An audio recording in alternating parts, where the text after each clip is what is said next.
सैकड़ों बरस गुजर चुके हैं। दूरबीन इजाद करने से बेशतर लोग रात के वक्त आसमान पर कई धुंधले सितारों का एक मजबूआ पहचानते और इनकी तलाश में बड़े बूढ़ी औरतें मर्द दिलचस्पी लेते और इन्हें आम जुबान में रोशनी के बादल कहते।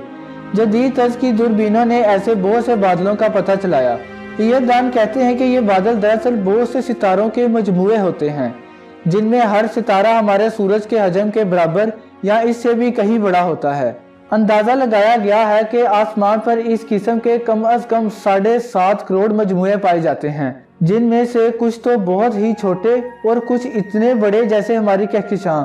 हम जब आसमान की तरफ रात को देखते हैं तो हमें आसमान के बीचों बीच एक धुंध सा रास्ता दूर तक नजर आता है, जैसे किसी कच्चे रास्ते से मोटर गुजरने के बाद दूर रह जाती है।